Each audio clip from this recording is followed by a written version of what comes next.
യേശുവിൽ ഏറ്റവും അനുഗ്രഹീതരായ പ്രിയപ്പെട്ടവരെ, ഇന്ന് വെള്ളിയാഴ്ച 2026 മെയ് മാസം 1-ാം തീയതി. ഇന്ന് രാവിലെ ഈ പ്രാർത്ഥന കേൾക്കുന്ന നിന്റെ വീട്ടിൽ ഒരുപക്ഷെ ചായക്കപ്പിൻ്റെ ചെറിയ ശബ്ദമുണ്ടാകാം, അടുക്കളയിൽ തീ കത്തുന്നുണ്ടാകാം. പക്ഷേ ഹൃദയത്തിനുള്ളിൽ ഒരു തീർന്നു പോകാത്ത കണക്കുണ്ട്. ഈ മാസത്തെ വാടക, കുട്ടികളുടെ ഫീസ്, മരുന്നിൻ്റെ പണം, വായ്പയുടെ അടവ്, ജോലി കിട്ടുമോ എന്ന ഭയം, ഇന്നും വിളി വരുമോ എന്ന് നോക്കി തളർന്ന ഫോൺ. ചില വീടുകളിൽ എല്ലാവരും എഴുന്നേൽക്കുന്നതിന് മുമ്പ് ഒരാൾ മാത്രം ഉണർന്നിരിക്കുന്നു. അപ്പനായിരിക്കാം, അമ്മയായിരിക്കാം, വിദേശത്തേക്ക് പോകാൻ കാത്തിരിക്കുന്ന ഒരു മകനായിരിക്കാം, കുടുംബത്തിനു വേണ്ടി സ്വന്തം ക്ഷീണം മറച്ചുവെക്കുന്ന ഒരു മകളായിരിക്കാം. പുറത്തേക്ക് നോക്കുമ്പോൾ എല്ലാം സാധാരണമാണ്. പക്ഷെ ഉള്ളിലൊരു വാക്ക് മാത്രം, കർത്താവേ ഇനി എങ്ങനെ? പ്രിയപ്പെട്ടവരെ, മെയ് മാസത്തിലെ കുടുംബ സമാധാനത്തിൻ്റെയും അമ്മ മറിയത്തിൻ്റെ മൃദുവായ കരുതലിൻ്റെയും ഈ പ്രാർത്ഥനാ യാത്രയിൽ ഇന്ന് നാം വിശുദ്ധ യൗസേപ്പിതാവിൻ്റെ തൊഴിലാളി ദിനത്തിൻ്റെ അനുഗ്രഹത്തിലും ഉയിർത്തെഴുന്നേറ്റ യേശുവിൻ്റെ പ്രത്യാശയിലും ഒരു പ്രത്യേക ദിവസം ചേർത്ത് വയ്ക്കുകയാണ്. ഇതൊരു ഒറ്റ ദിവസത്തെ പ്രാർത്ഥനയല്ല. നമ്മുടെ വീടുകളെ, നമ്മുടെ തൊഴിലുകളെ, നമ്മുടെ അടുക്കളകളെ, നമ്മുടെ മേശപ്പുറത്ത് കിടക്കുന്ന ബില്ലുകളെ, നമ്മുടെ കുട്ടികളുടെ ഭാവിയെ യേശുവിൻ്റെ കയ്യിൽ ഏൽപ്പിച്ചുകൊണ്ടുള്ള തുടർന്നുകൊണ്ടിരിക്കുന്ന പ്രാർത്ഥനാ യാത്രയിലെ അത്യാവശ്യമായ ഒരു ദിവസമാണ് ഇന്ന്. ഇന്ന് ഞാൻ പ്രത്യേകിച്ച് പ്രാർത്ഥിക്കാൻ ആഗ്രഹിക്കുന്നത് ജോലി സംബന്ധമായ ഭാരത്താൽ തളർന്നിരിക്കുന്ന കുടുംബങ്ങൾക്ക് വേണ്ടിയാണ്. സ്ഥിരമായ വരുമാനം ഇല്ലാത്തവർക്ക് വേണ്ടി, ജോലി പോയി എന്ന് വീട്ടിൽ പറയാൻ പോലും മനസ്സ് വരാത്തവർക്ക് വേണ്ടി, വിളി വരും എന്ന് കരുതി ഫോൺ നോക്കി കാത്തിരിക്കുന്നവർക്ക് വേണ്ടി, വിസ, അനുമതി, കരാർ ശമ്പളം, കടം, അടവ് വീട് പണി, ചികിത്സയുടെ ചെലവ് ഇവയ്ക്കിടയിൽ ശ്വാസം മുട്ടുന്നവർക്കു വേണ്ടി. നിന്റെ വേദന എനിക്ക് അറിയാമെന്ന് ഞാൻ പറയുന്നില്ല. കാരണം നിന്റെ വേദനയുടെ മുഴുവൻ ആഴം ദൈവത്തിന് മാത്രമേ അറിയൂ. പക്ഷെ ഒരു കാര്യം ഞാൻ ഉറപ്പായി പറയാം, നിന്റെ വിയർപ്പ് ദൈവം കാണുന്നുണ്ട്. രാത്രിയിൽ എല്ലാവരും ഉറങ്ങിയ ശേഷം നീ ഒറ്റയ്ക്ക് ഇരുന്നു കണക്ക് കൂട്ടുന്ന ആ നിശബ്ദത ദൈവം കേൾക്കുന്നുണ്ട്. രാവിലെ വീട്ടിൽ നിന്നും പുറപ്പെടുമ്പോൾ മുഖത്ത് ധൈര്യം വരുത്തി കാണിച്ചാലും ഉള്ളിൽ വിറയ്ക്കുന്ന ഭയം യേശുവിൻ്റെ ഹൃദയത്തിൽ മറഞ്ഞിട്ടില്ല. ഇന്ന് വിശുദ്ധ യൗസേപ്പിതാവിനെ ഓർമ്മിക്കുമ്പോൾ നാം ഒരു വലിയ കൊട്ടാരത്തിലെ മനുഷ്യനെ അല്ല കാണുന്നത്. നാം കാണുന്നത് മരപ്പണിക്കാരനെയാണ്. കൈകളിൽ കഠിനാധ്വാനത്തിൻ്റെ അടയാളങ്ങളുള്ള ഒരു വിശുദ്ധനെ, കുടുംബത്തെ സംരക്ഷിക്കാൻ നിശബ്ദമായി അധ്വാനിച്ച ഒരു പിതാവിനെ, ദൈവപുത്രനെ സ്വന്തം വീട്ടിൽ വളർത്താൻ ദൈവം ഏൽപ്പിച്ച വിശ്വസ്തനെ. അതുകൊണ്ട് ജോലിക്കു വേണ്ടി കരയുന്നവരുടെ ഹൃദയം വിശുദ്ധ യൗസേപ്പിതാവിന് നന്നായി മനസ്സിലാകും. വീട്ടിലെ ചെലവ്, കുഞ്ഞിൻ്റെ ആവശ്യം, കുടുംബത്തിൻ്റെ സുരക്ഷ, നാളെയുടെ അനിശ്ചിതത്വം, ഇതെല്ലാം ഒരു പിതാവിൻ്റെ ആത്മാവിൽ എന്ത് ഭാരമായി കിടക്കുമെന്ന് ആ വിശുദ്ധൻ അറിയുന്നു. ഇന്ന് യേശു നമുക്ക് തരുന്ന വചനം മത്തായിയുടെ സുവിശേഷം 11-ാം അധ്യായം 28-ാം വചനത്തിലാണ്. അധ്വാനിക്കുന്നവരും ഭാരമുള്ളവരും ആയ എല്ലാവരും എൻ്റെ അടുക്കൽ വരുവിൻ, ഞാൻ നിങ്ങളെ ആശ്വസിപ്പിക്കാം. എത്ര ലളിതമായ വചനമാണ്. പക്ഷേ ഈ വചനത്തിനുള്ളിൽ ഒരു വീടിൻ്റെ മുഴുവൻ ആശ്വാസമുണ്ട്. യേശു പറയുന്നു, നിന്റെ ഭാരവുമായി വരിക. ജോലി കിട്ടിയ ശേഷം മാത്രം വരിക എന്നല്ല, കടം തീർന്ന ശേഷം വരിക എന്നല്ല, വീട്ടിലെ പ്രശ്നങ്ങൾ എല്ലാം ശരിയായ ശേഷം വരിക എന്നല്ല, ഭാരമുള്ളവനായി തന്നെ വരിക. കണ്ണീർ തുടച്ച ശേഷം വരേണ്ട, കണ്ണീരോടുകൂടി വരിക. നിനക്ക് ഉത്തരമില്ലാത്ത ചോദ്യങ്ങളുമായി വരിക. എല്ലാവരോടും പറയാൻ കഴിയാത്ത നിന്റെ അപമാനബോധവുമായി വരിക. ഞാൻ നിന്നെ തള്ളുകയില്ല, ഞാൻ നിന്നെ ആശ്വസിപ്പിക്കും.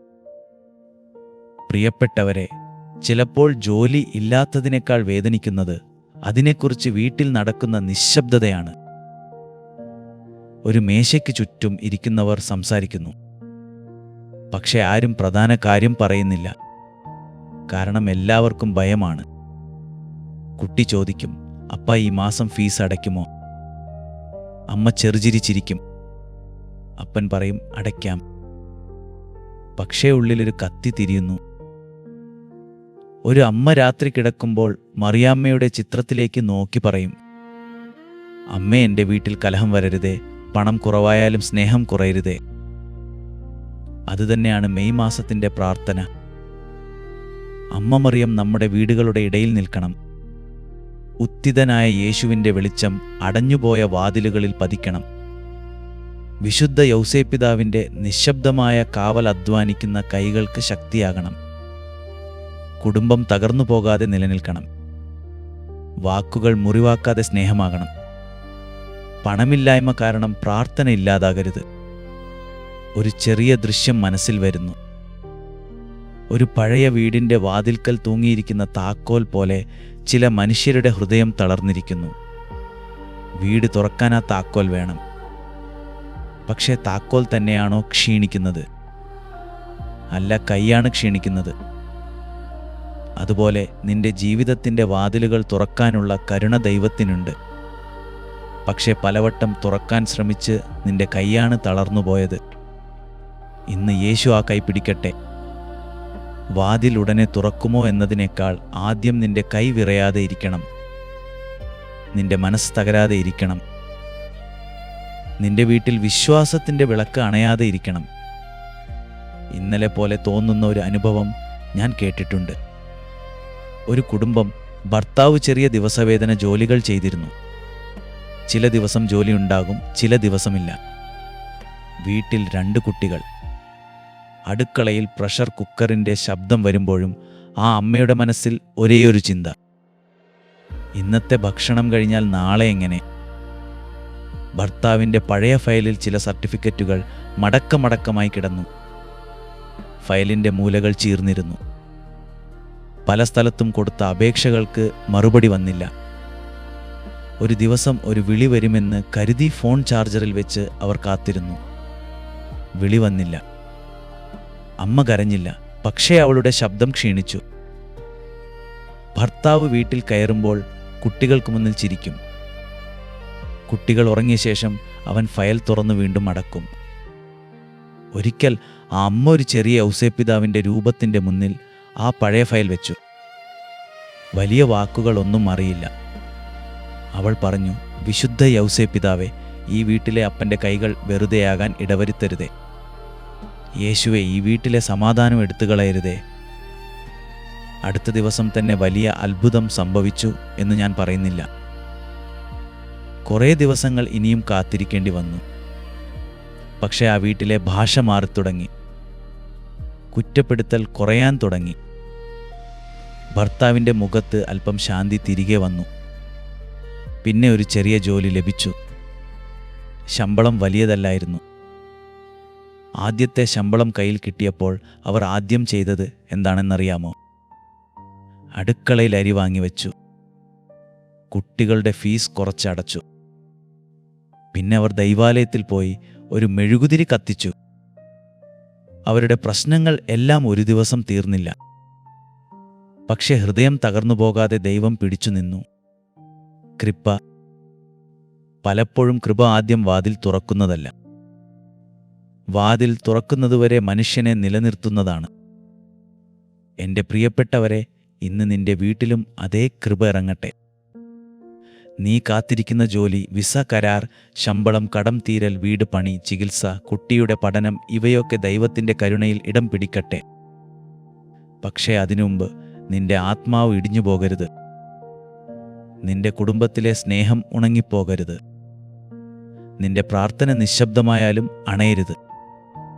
ഇപ്പോൾ നീ എവിടെയായാലും നിനക്ക് സാധിക്കുമെങ്കിൽ ഒരു ചെറിയ ശാരീരിക അടയാളം ചെയ്യുക. വീട്ടിൻ്റെ താക്കോലാകാം, ജോലിയുമായി ബന്ധപ്പെട്ട ഫയലാകാം, ശമ്പള പുസ്തകമാകാം, വിസക്കുള്ള പാസ്പോർട്ടാകാം, കടത്തിൻ്റെ രേഖ ആകാം, അല്ലെങ്കിൽ വെറും നിന്റെ കൈകൾ തന്നെ ആകാം. അത് നിന്റെ കയ്യിൽ പിടിക്കുക. ഒന്നുമില്ലെങ്കിൽ കൈ നെഞ്ചിന്മേൽ വെക്കുക. ഈ കൈകൾ എത്ര അധ്വാനിച്ചു എന്ന് യേശുവിനറിയാം. ഈ നെഞ്ചിനുള്ളിൽ എത്ര ഭയം ഒളിഞ്ഞിരിക്കുന്നു എന്ന് യേശുവിന് അറിയാം. നമുക്ക് പ്രാർത്ഥിക്കാം. കർത്താവായ യേശുവെ ഉയിർത്തെഴുന്നേറ്റ നാഥ, ഇന്ന് മെയ് മാസം 1-ാം തീയതി വെള്ളിയാഴ്ച നിന്റെ ജനങ്ങൾ ഓരോ വീടുകളിലിരുന്ന് നിന്നിലേക്ക് ഹൃദയമുയർത്തുന്നു. വിശുദ്ധ യൗസേപ്പിതാവിൻ്റെ നിശ്ശബ്ദ അധ്വാനത്തെയും അമ്മ മറിയത്തിൻ്റെ മാതൃകരുതലിനെയും ഓർത്തുകൊണ്ട് ഞങ്ങൾ ഞങ്ങളുടെ കുടുംബങ്ങളെ നിന്റെ തിരുഹൃദയത്തിൽ സമർപ്പിക്കുന്നു. യേശുവെ, ജോലിയില്ലാതെ തളർന്നിരിക്കുന്നവരെ നീ കാണണമേ. വീട്ടിൽ നിന്ന് പുറപ്പെടുമ്പോൾ ധൈര്യമായി നടിച്ചാലും ഉള്ളിൽ കരയുന്ന അപ്പന്മാരെ നീ കാണണമേ. അടുക്കളയിൽ ഭക്ഷണം ഒരുക്കുമ്പോൾ മനസ്സിൽ കണക്കുകൾ കൂട്ടുന്ന അമ്മമാരെ നീ കാണണമേ. മാതാപിതാക്കളുടെ മുഖം നോക്കി സ്വന്തം ആവശ്യങ്ങൾ പറയാതെ മിണ്ടാതിരിക്കുന്ന മക്കളെ നീ അനുഗ്രഹിക്കണമേ. കർത്താവെ, ഫോൺ വിളി കാത്തിരിക്കുന്നവർക്ക് സമാധാനം തരണമേ. അഭിമുഖത്തിന് ശേഷം മറുപടി കിട്ടാതെ ഭയപ്പെടുന്നവർക്ക് പ്രത്യാശ തരണമേ. വിദേശത്ത് വിസയ്ക്കും അനുമതിക്കും കാത്തിരിക്കുന്നവരുടെ രേഖകൾ നിന്റെ കരുണയിൽ സ്പർശിക്കണമേ. കടം, വാടക, വായ്പ, ചികിത്സയുടെ ചെലവ്, പഠന ഫീസ് എന്നിവ കൊണ്ട് ഭാരമുള്ള വീടുകളിൽ നീ ആശ്വാസമായി പ്രവേശിക്കണമേ. യേശുവെ, ഇന്ന് ഞങ്ങൾ ചോദിക്കുന്നത് വെറും പണമല്ല. ഞങ്ങൾ ചോദിക്കുന്നത് കുടുംബം തകരാതെ നിൽക്കാനുള്ള കൃപയാണ്.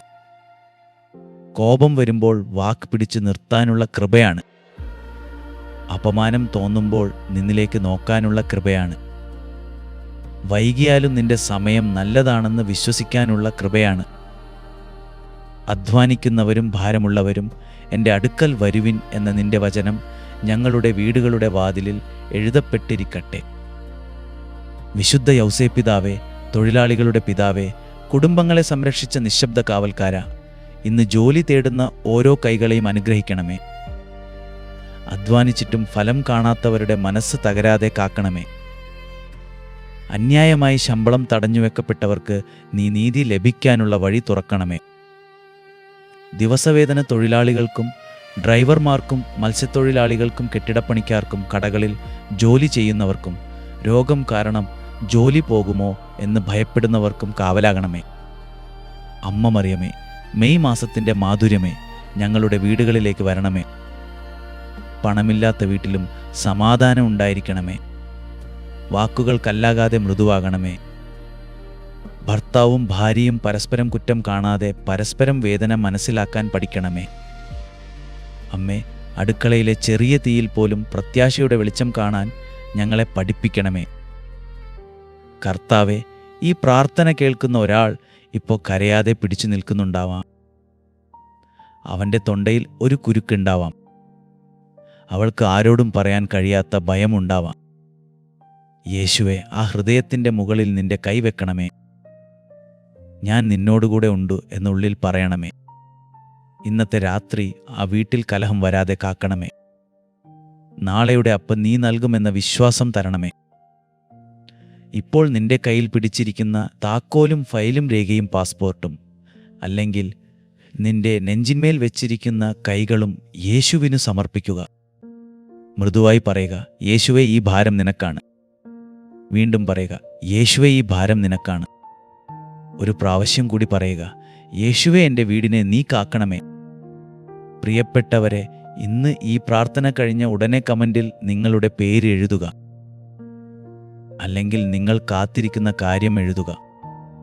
ജോലി, വിസ, വീട്, കടം തീരൽ, സമാധാനം, മക്കളുടെ പഠനം, രോഗസൗഖ്യം, കുടുംബ ഐക്യം. ഒന്നും എഴുതാൻ കഴിയുന്നില്ലെങ്കിൽ ഒരു ആമേൻ മാത്രം എഴുതുക. ഈ കമന്റ് സ്ഥലം വെറും വാക്കുകളുടെ സ്ഥലമല്ല.